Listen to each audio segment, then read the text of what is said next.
A teenager, if you go on a calorie deficit, it will stunt your growth.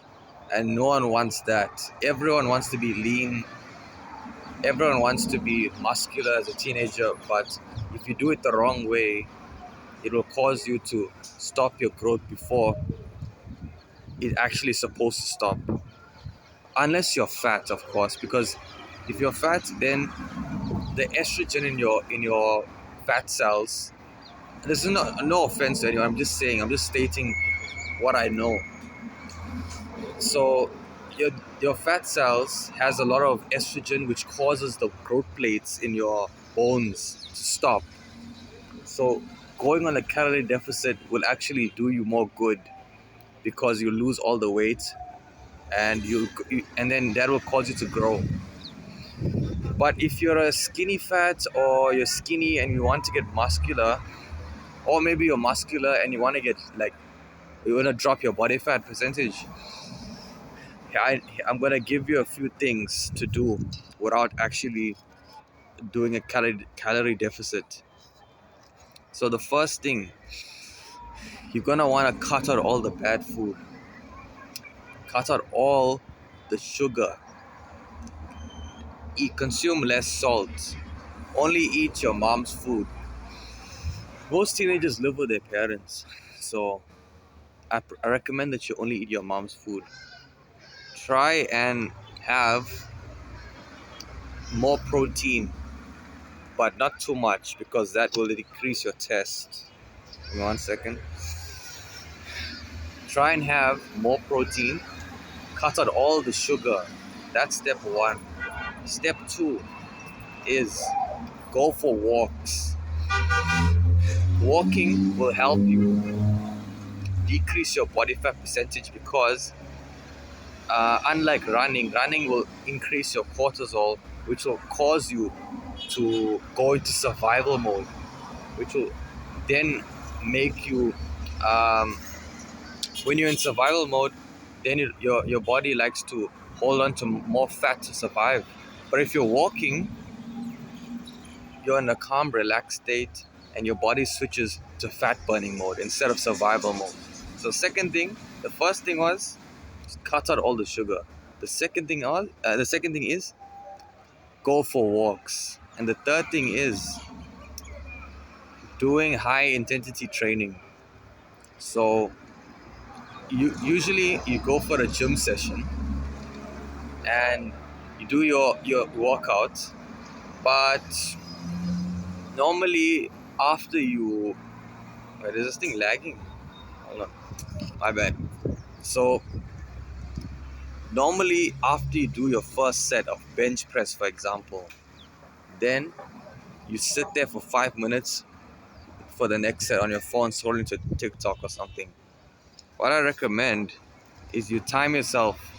It's better to time yourself, because what I learned is every time I'm in that situation where I'm waiting, I'm watching TikTok for the next set, I often wait for longer. But if I time myself, then I know I'm accountable. I actually have something to remind me to get to the next set. So what I would recommend is have shorter rests, but it depends on the workout you're doing. If you're doing a strength workout like a bench press, then I don't really do weights actually. I just do calisthenics. But I do a lot of repetition, like 50 reps push-ups, 50 reps, another push-ups for like 4 sets. But then if you're doing bench press, you need a longer break, like 2 minutes. Make sure not to go above that unless you're feeling unless you're really like feeling weak after that first set that you're doing. So try and rest for more 2 minutes to 3 minutes at most. So okay, I'm gonna go over everything again. Cut out the sugar, cut out the bad food, go for walks, and also go for sprinting as well. Short sprinting while you it's very anabolic to go for sprinting. So that's what I recommend you to do. Go for sprinting, walking, and also have short rest time, like 2 minutes. not like 30 seconds. If you're doing a strength workout and you rest for 30 seconds, your muscles won't have the strength to continue, and your muscle, and you might actually get an injury. And the fourth thing is that really helped me: stop eating before you're sleeping. Eat at least 3 hours before you sleep. Don't eat above that. If you're a schoolboy like me, I'm still in school actually. I usually come home and eat, rest for like 1 hour, go to the gym. But you see, let's go back. When I eat, I come back from school, I eat. I try and eat a lot, as much as possible. I ask for seconds. I understand you can't get all your food down at once, but on the first day that you're doing it, you should. I recommend that you eat the normal amount that you eat when you come back from school, and then you would go to the gym.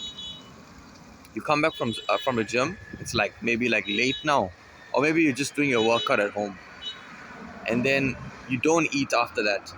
You don't eat before you sleep, and then you go to sleep. You feel hungry, obviously. You wake up the next morning. You have your breakfast. You go to school. You come back. You're feeling more hungry. Then you start eating more the next day, and then more the next day, and eventually you eat as much as you can, and then you get into this new routine. You eat. You wake up. You eat. After school, you eat a lot, and then you go to the gym. Then you'll be fine. You're getting all the calories that you need for the day and for your session in the gym, and it will cause you, because if you eat before you sleep, then it will cause you to store. It will cause your body to focus more on digestion than recovery. If you sleep less, your physique will be worse because of the lack of recovery that you're getting. But if you the one of the inhibitors of sleep is like if you eat before you sleep, and like I said, you focus on digestion. Your body's focusing on digestion. So eat 3 hours before you sleep at least. Like, don't go beyond 3 hours. Have a sleep schedule. Next thing, like I said, I was talking about sleep. If you sleep, your body will focus on recovery. You look leaner. It'll burn fat. It will get rid of all the bad things in your body, which will cause you to stay fat. Okay. So those are all the things that I got for you today. If you enjoyed the video, like, subscribe, whatever. Boost this message to more people. And if you like me, leave a like, whatever. Hope you enjoyed this. This is how to get lean as a teenager. I'm a teenager, and I'll even show you like a picture like, of my physique just to prove it. Anyway, peace.